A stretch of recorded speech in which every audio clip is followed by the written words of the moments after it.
Dino, halika nga rito. Dalian mo. Masiglang tawag ng isang buntis na babae sa kanyang asawa. Punong-puno ng excitement ang kanyang boses. Hawak niya ang kamay ni Dino at dahan-dahang inilipat yon sa kanyang tiyan. Ramdam mo ba? Gumagalaw siya. Masayang sabi ni Joanne. Sandaling natahimik si Dino. Nakatingin siya sa tiyan ng asawa. Parang wala naman akong maramdaman. Nadidismayang sabi nito. Hintay ka lang. Minsan nagtatago yan. Maya-maya gagalaw ulit yan. Promise. Nakangiti at kalmado na sabi naman ni Joanne. Isang taon palang kasal sina Joanne at Dino. Simple lang ang buhay nila. Hindi marangya pero puno ng pagmamahalan. At ang munting batang yon na unang kumaway sa kanila sa pamamagitan ng paggalaw sa sinapupunan ni Joanne ay matagal na nilang hinihintay. Mahal na mahal nila ito kahit hindi pa man nila nakikita. Noong mga nakaraang buwan, dumaan si Joanne sa matinding hirap ng pagbubuntis. Madalas na pagkahilo, pagsusuka at panghihina. Pero ngayon, unti-unti na niyang nararamdaman ang saya ng pagiging isang ina. Pero si Dino may lihim na hiling. Gusto niya lalaki ang maging anak nila. Nagsimula ang lahat sa isang maliit na karinderya sa Maynila. Doon nagtatrabaho si Joanne bilang waitress. Isang hapon, habang nag-aabot siya ng kape sa isang customer, napatingin siya sa isang lalaking nakaupo sa sulok. Si Dino. Nakatitig ito sa kanya at tila hindi inaalis ang mga mata.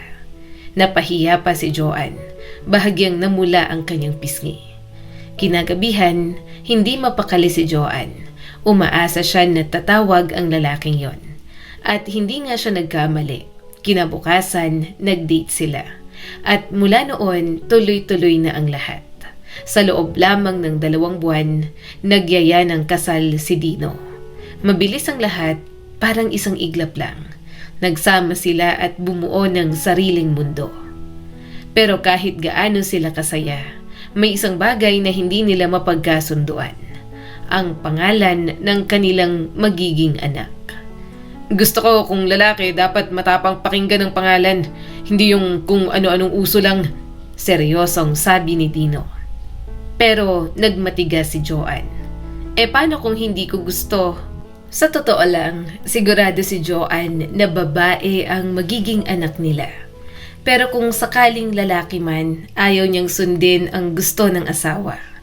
Pakiramdam niya kasi, hindi naman talaga si Dino ang may gusto ng mga pangalang yon, kundi ang kanyang biyanan. Sa ngayon, nakatira pa sila sa bahay ng mga magulang ni Dino. Pero kapag nanganak na si Joanne, kailangan na niyang tuluyang tumira sa bahay ng kanyang biyanan. At yon ang bagay na kinatatakutan niya. Dino, baka naman kaya kong alagaan mag-isa yung baby, kahit tayo lang muna, nag-aalalang sabi ni Joanne. Hindi mo pa alam kung gaano kahirap ang may newborn. Sabi ni Mama, hindi biro yun. At saka malayo naman ang parents mo. Praktikal na sabi ni Dino. Kahit na parang hindi naman ako gusto ng mama mo, paano pa kaya kung doon ako titira kasama ang baby? Nako Joanne, ang dami mong iniisip. Napapailing si Dino at medyo natawa pa. Oo, medyo mahirap pakisamahan si Mama pero mabait yun. Medyo masungit lang pero pamilya namin yun eh. Malay mo, ganun din pala ang ugali ko balang araw. Talaga? Di hindi na kita mamahalin, natatawang sabi ni Joanne. At sa simpleng tawanan na yon, lagi na lang sumusunod si Joanne kay Dino. Sa paningin niya, perpekto ang asawa niya. Isang lalaking galing sa maayos na pamilya, nakapagtapos sa magandang universidad sa Maynila. At tila kayang harapin ang kahit na anong problema. Pero hindi naging madali ang pagtanggap ng pamilya ni Dino, lalo na ng kanyang ina. Si Mrs. Ponce, ang ina ni Dino, ay hindi natuwa sa biglaang pag-aasawa ng kanyang anak. Para sa kanya, masyado pang bata si Dino.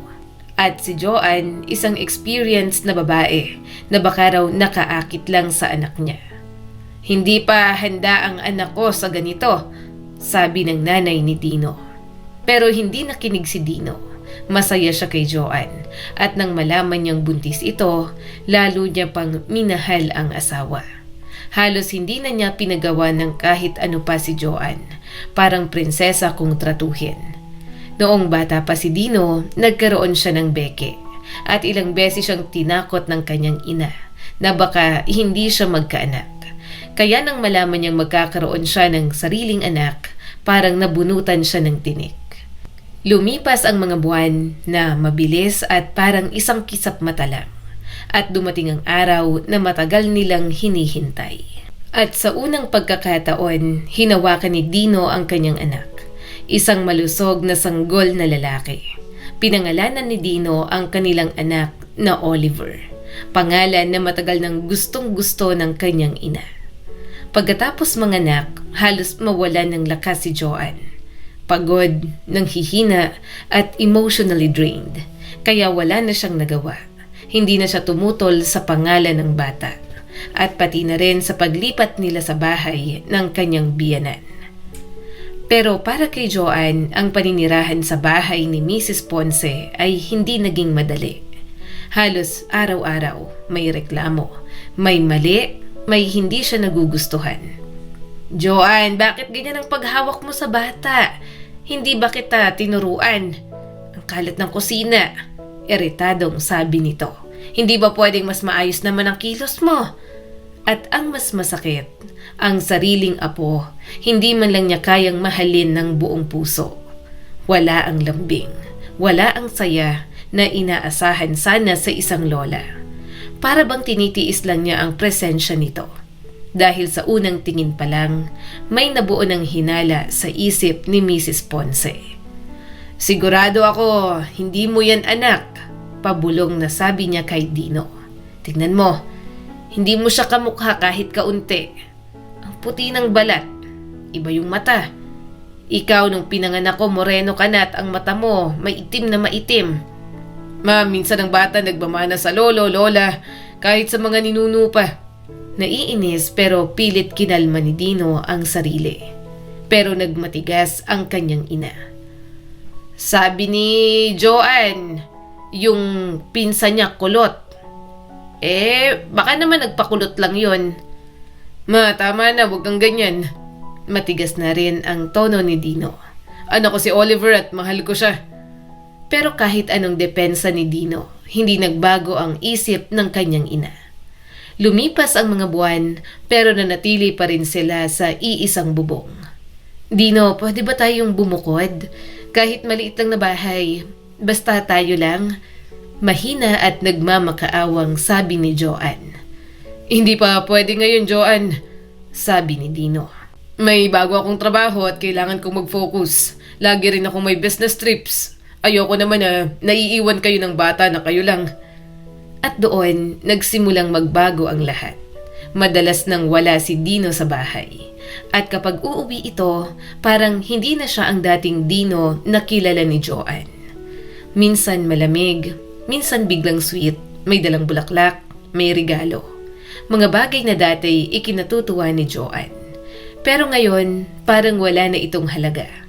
Unti-unti may naramdaman si Joanne. Isang takot na ayaw niyang paniwalaan. Hindi kaya may iba na siya? Tanong niya sa sarili. Isang gabi, habang inaayos niya ang mga gamit ni Dino mula sa biyahe, napansin niya ang isang bagay. Isang marka ng lipstick sa kuwelyo ng polo nito. Parang tinamaan ng kuryente si Joanne. Nanlamig ang kanyang katawan. Sa nanginginig niyang kamay, inabot niyang cellphone ng asawa. Bakit iba ng password? Naguguluhan niyang tanong. Hindi naman niya ginagawa to dati. At ano bang tinatago niya? Sinubukan niyang kumbinsihin ang sarili. Baka nag-iisip lang siya ng kung ano-ano. Baka dahil matagal na siyang nasa bahay. Pagod, tumaba, nawalan ng confidence. Tulad ng maraming babae, hinanap niya ang mali sa sarili niya. Baka hindi na ako sapat para sa kanya, mahinang sabi ni Joanne. Pero kahit anong pilit niyang magpakatatag, hindi siya mapalagay. Hindi siya makatulog. hanggat hindi niya nalalaman ng totoo. Nanatiling maalaga si Dino sa kanya, pero may distansya na. Hindi na nito iniiwan ng cellphone at kapag may tumatawag, agad itong lumalabas ng kwarto. Hanggang sa isang araw, dumating ang pagkakataon. Katatapos lang ng tawag ni Dino. Tinawag siya ng kanyang ina. Dali-dali siyang lumabas at naiwan ang cellphone sa ibabaw ng bedside table. Tahimik ang buong paligid. Parang gutom na tao na nakakita ng tinapay. Agad itong inabot ni Joanne. Gusto niyang malaman ang totoo, kahit masakit. Sinilip niyang mga tawag. Walang kahina-hinala. Pero may isang pangalan na paulit-ulit na lumalabas. Andrew. Nagdalawang isip si Joanne. Pero sa huli, pinindot niya ang call button. Pero sa gulat niya, babae ang sumagot. Malambing ang boses nito. Hello, Dino. May nakalimutan ka bang sabihin, love? Magbabago ka na ba ng isip tungkol sa pagpunta mo dito? Bigla niyang pinatay ang tawag. Tahimik na ibinaba ni Joanne ang cellphone. Maingat niya itong ibinalik sa dating pwesto. At doon, parang tumigil ang mundo niya. Pakiramdam niya, gumuho ang lahat. Parang nabasag ang buhay niya sa milyon-milyong piraso. Ano nang mangyayari sa amin?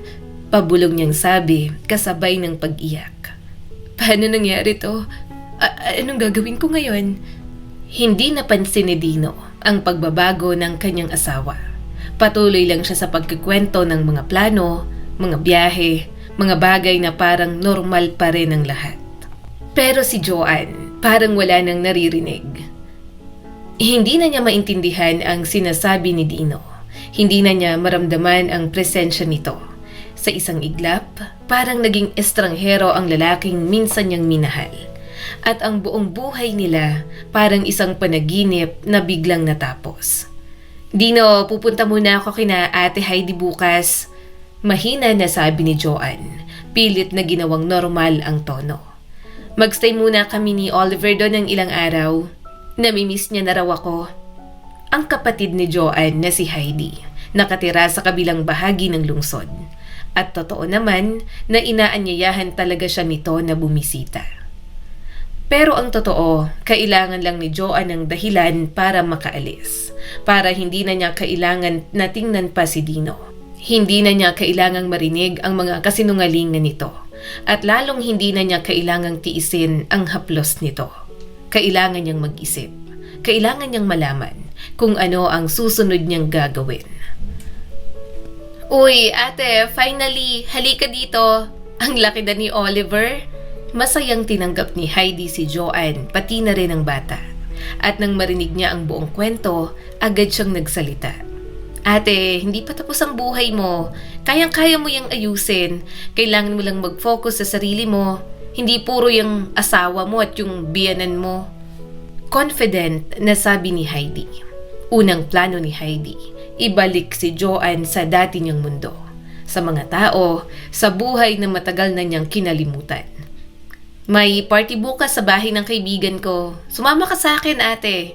Ipakita mo sa kanila na ikaw pa rin yan, ang Joanne na minamahal ng lahat. Kumuha sila ng babysitter para kay Oliver. At sa gabing yon, lumabas ang magkapatid. Sa party, ipinakilala si Joanne sa isang lalaki, si Harry. Mukha itong seryoso, medyo mas mature pero kakaiba. May lalim ang bawat salita. At hindi niya maiwasang mapangiti si Joanne. Para kay Joanne, ibang experience yon. Hindi bilang asawa, hindi bilang ina, kundi bilang isang babae. Gusto niyang malaman kung may halaga pa ba siya, kung may naaakit pa ba sa kanya, o kung tuluyan na siyang nawala sa sarili niyang pagkatao. Buong gabi, hindi siya iniwan ni Harry. Pinangiti siya, pinatawa, pinagagaan ang bigat na matagal na niyang dinadala. At dahil sa galit at sakit at sa dami ng alak, nagpadala si Joanne. Kinabukasan, nagising si Joanne sa bisig ng isang halos estranghero. Anong nangyari? Gulat at nanginginig niyang tanong. Nagmadali siyang bumangon, kinabahan, nalilito habang nag-aayos ng gamit. Unti-unting pumasok sa isip niya ang katotohanan. May mas malala pa palang nangyari kaysa sa pagtataksil ng asawa niya. Hinabol siya ni Hardy sa labas. "Sandali, hahatid na kita." Pinasakay siya ng taxi at binilhan pa ng kape. Pagbalik niya kay Heidi, tuwang-tuwa ito. "Ate, relax lang. Okay lang yan. Gantihan mo lang si Dino. Fair lang." Para kay Heidi, parang wala lang yon. "Dito ka muna tumira, ate. Aalagaan ko si Oliver. Magpahinga ka muna sa lahat ng paghihirap mo." Pero si Joanne, hindi ganoon. Hindi, kailangan kong umuwi." Mahina pero matatag niyang sabi. Kinuha niya ang anak at bumalik sa bahay. At tulad ng inaasahan, galit na galit ang kanyang biyanan.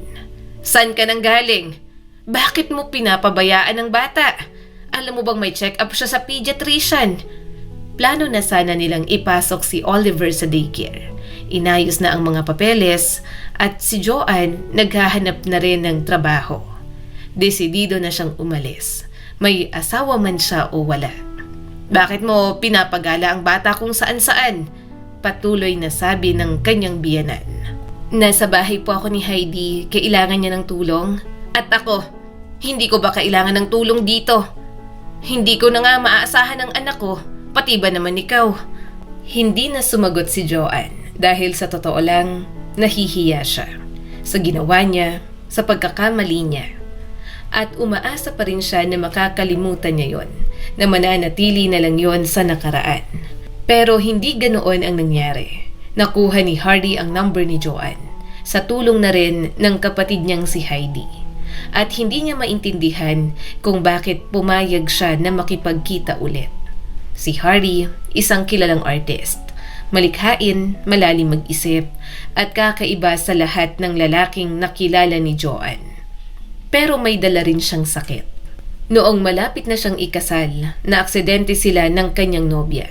Namatay ang kanyang fiancé habang papunta sa ospital. At si Hardy matagal na nakipaglaban para mabuhay. Sa mga buwan na nasa ospital, doon niya natuklasan ang kanyang talento. Minsan daw, sa gitna ng trahedya, lumalabas ang tunay na kakayahan ng tao. At si Hardy natagpuan ang kanya. At nang makilala niya si Joanne, may nakita siya. Isang mukha na kahawig ng babaeng minsan niyang minahal.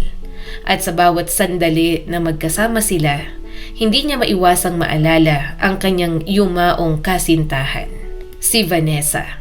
Noong gabing yon, para kay Hardy, hindi si Joanne ang kasama niya. Parang bumalik ang babaeng matagal na niyang nawala. Sa gitna ng kalasingan, sa gitna ng sakit ni Joanne, para kay Hardy, parang muling nabuhay si Vanessa.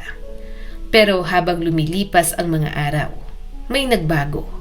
Unti-unti, hindi na si Vanessa ang nakikita niya, kundi si Joanne na mismo. Ang sakit na dati parang bagyo na walang tigil, unti-unti nang lumalayo. At ang pumalit, isang tahimik na lungkot at isang kakaibang kaba. At ang lahat ng yon lumalabas sa kanyang mga pinipinta. Samantala, patuloy ang buhay ni Joanne. Paminsan-minsan, bumibisita siya sa kanyang kapatid. Pero sa bahay nila, walang nagbago. Ang biyanan niya ganun pa rin, puro reklamo. Ang asawa niya lalo pang lumayo.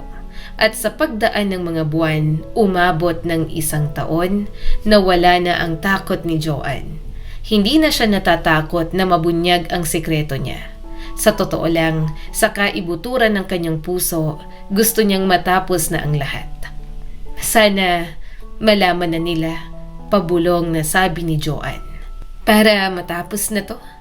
At isang araw, may isang taong nagsabi ng totoo. Hindi malinaw kung sino pero may nagsumbong. At agad na nagliyab ang galit sa bahay. "Anong klaseng babae ka?" sigaw ng kanyang biyanan. "Bakit? Nagpapanggap ka bang hindi mo alam?" Sumabog na rin si Joanne. "Matagal na kaming parang estranghero ng anak mo. Hindi siya santo. At hindi rin ako." Galit na galit si Mrs. Ponce. "Malandi ka? Simula pa lang, alam ko na. Sigurado ako pati anak mo hindi galing sa amin." "Hindi totoo yan." Matapang na sigaw ni Joanne. "Anak ni Dino si Oliver. Kung gusto mo, magpa-DNA test tayo. Baliw ka ba? Magsasayang pa kami ng pera para sa ganyang bagay. Mapanlait na sigaw nito. Lumayas ka na dito at isama mo na yung batang yan. Pero kahit ayaw niya, napilitan si Mrs. Ponce. Dahil ayaw niyang suportahan ang batang hindi niya sigurado kung kadugo nila. At sa puso niya sigurado na siya.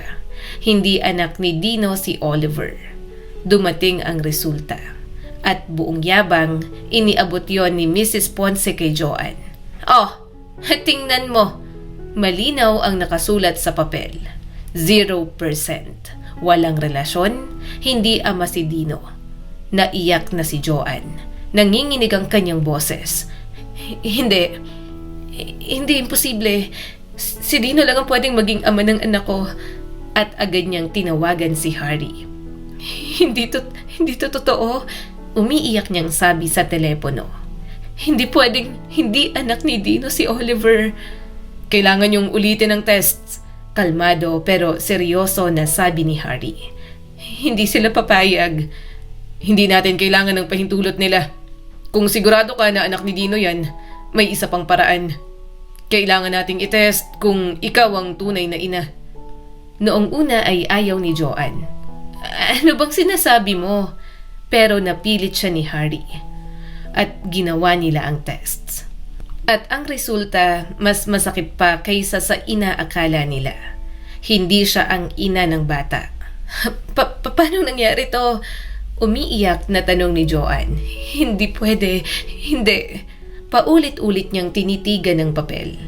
Kung hindi siyang anak ko, nasaan ang sanggol na ipinanganak ko? Doon nagsimula ang tunay na laban. Agad kumilos si Harry. Una nilang pinuntahan ang ospital kung saan nanganak si Joanne. Nalaman nila na may 3 babae ring nanganak sa araw na yon. 2 babae ang naging anak at isa ay lalaki rin. Tulad ni Joanne, doon nagsimula ang paghahanap. Pero hindi naging madali. Ang address na nakalagay sa records, wala na doon ang pamilya. Ayon sa mga kapitbahay, yung pamilya na yon, magulo, laging may away. Parehong lasinggero yung mag-asawa. Umalis daw ang pamilya para maghanap ng trabaho. Kasama ang bunso, ang batang lalaki. Habang ang nakatatandang anak, kinuha ng DSWD. Lumipas ang mga buwan, patuloy ang paghahanap. Pinatira ni Hardy sina Joanne at Oliver sa kanyang bahay. Hindi siya nawala ng pag-asa, kahit si Joanne ay halos sumuko na. Sa tulong ng kakilala ni Hardy, nahanap nila ang ama ng bata. At doon nila nalaman ang mas masakit na katotohanan. Lumipat pala ang pamilya sa bahay ng kapatid ng lalaki. Doon, lalo silang nalulong sa bisyo. Paulit-ulit na nasasangkot sa gulo. At kamakailan lang namatay ang ina ng bata. Ang ama nahuli sa pagnanakaw at nakulong. Ibig sabihin, ang tunay na anak ni Joanne ay naiwan ng mag-isa. Parang isang ulila at malamang nasa pangangalaga ng kanyang tiyahin. Isang bata na hindi niya kilala, pero kadugo niya. Ang ideyang yon na ang tunay na anak ni Joanne ay maaring nasa panganib ay hindi niya kayang tanggapin. Hindi siya pwedeng maghintay kahit isang segundo. Harry, kailangan natin siyang mahanap ngayon din. Nag-aalalang sabi ni Joanne. Baka kung anong mangyari sa kanya. At sa araw ding yon, pinuntahan nila ang address na kanilang nakuha. Hindi nakalak ang pinto. Dahan-dahang pumasok si Joanne. Pero bigla siyang napaatras. Isang matinding baho ang sumalubong sa kanya. Amoy alak, maruming katawan at nabubulok na basura. Isang lugar na hindi dapat tinitirhan ng kahit na sino. Lalo na ng isang bata. Tommy? Mahina at nanginginig na tawag ni Joanne. Oo, alam na niya ang pangalan. Ang kanyang anak na si Tommy. Tommy, anak, sumagot ka. Biglang lumabas ang isang babaeng gusgusin. Lasing, magulong buhok at marumi ang suot. Anong ginagawa niyo dito? Pasigaw na tanong nito. Naghahanap ako ng batang lalaki. Si Tommy. Tommy, para saan? Hanap mo ba yung lalaki mo? Alin dito? Sinipa niya ang isang lalaking nakahandusay sa sahig. Eto ba? O iba pa? Hindi, batang hinahanap ko. Pamangkin mo si Tommy. Yung pesting bata. Siguro nagtatago na naman yun kung saan. Muli niyang sinipa ang lalaking lasing. Hoy, nakita mo ba yung batang yon? Sabi ng babae. Ewan, malamang. Nandun na naman sa terminal. Pag nakita ko yon, tuturuan ko yun ng leksyon. Muling humiga ang lalaki at nakatulog. Pumunta kayo dun sa terminal. Kung gusto niyong makita, dun. Sabi pa ng babae. Halos wala itong pakialam. Pagkatapos, malakas nitong isinara ang pinto. Hindi makapaniwala si Joanne. Paano nangyari to? Paano kinuha ng tadhana ang kanyang anak at itinapon sa ganitong klase ng impyerno? Pero si Harry ay nanatiling kalmado. Inalalayan niya si Joanne at agad silang sumakay ng sasakyan. Doon tayo sa terminal. Kailangan nating tanungin ang mga batang lansangan doon. Sigurado kilala nila si Tommy. Pagdating sa terminal, lumapit sila sa mga pulubi. Pero karamihan umiiwas. Hanggang sa may isang matandang lalaki ang pumayag na tumulong. Kilalang kilala ko yung batang hinahanap ninyo, sabi ng matandang lalaki. Doon yan madalas magtago, lalo na kapag binubugbog siya nung tiyahin. Ipinakita ng matanda ang isang sulok. Magkasama kami minsan na namamalimos. Mabait yung batang yan. Wala lang talagang swerte sa buhay, sabi pa ng matandang pulubi. At doon nakita nila si Tommy. Nasa sulok, isang batang payat, marumi, nakahiga sa ibabaw ng mga kahon. Natutulog at parang pagod na sa mundo. Tommy? Nanginginig na bulong ni Joanne. Nagmulat ng mata ang bata. Hindi niya maintindihan kung bakit may isang magandang babae na umiiyak habang tinatawag ang pangalan niya. Bakit mo ako tinatawag ng ganon? Mahina nitong tanong. Anak, patay na ang nanay ko. Nalilitong sagot ng bata. May tatay lang ako pero nakakulong siya. Nagtatago ako dito para di ako mabugbog ng tiyahin ko. Hindi, Tommy, buhay ang nanay mo. Ako ang tunay mong ina. Hindi makapaniwala ang bata. Pero sa kaibuturan ng puso niya, gusto niyang paniwalaan yon. Pagod na siya, nasaktan na siya, naranasan na niya ang lahat ng hirap. At sa unang pagkakataon, may nagsabing mahal siya. Mahigpit na niyakap ni Joanne ang bata. Isinandal sa kanyang dibdib. At sa sandaling yon, pareho nilang naramdaman na hindi na sila magkakahiwalay pa. Inuwi ni Joanne si Tommy at sa tulong ni Harry, nakuha nila ang legal na pagkilala. Hindi na muling nakita ni Tommy ang kanyang malupit na tiyahin at sa bagong tahanan, nakilala niya si Oliver. At ang dalawang batang yon na ipinanganak sa iisang araw, kahit magkaiba ang dugo, ay naging parang tunay na magkapatid. Natagpuan nila ang tunay na pagmamahal sa iisang ina. At si Harry nanatili sa kanilang tabi. Hindi lang bilang asawa ni Joanne, kundi bilang ama ng dalawang batang hindi man niya kadugo pero minahal niya ng buong puso. Minsan, hindi dugo ang nagdudugtong sa pamilya, kundi ang pagmamahal, sakripisyo at ang tapang na piliin ng isa't isa araw-araw. Lumipas ang mga taon at ang bahay na minsang puno ng sigawan, pagdududa at sakit ay napalitan ng tawanan. Sa isang simpleng tahanan, makikita si Joanne nakangiti habang pinapanood ang dalawang batang lalaki na naglalaro sa bakuran. Si Oliver na minsang itinanggi at si Tommy na muntik ng tuluyang mawala. Magkaiba ng pinagmulan pero iisang pagmamahal ang bumuo sa kanila.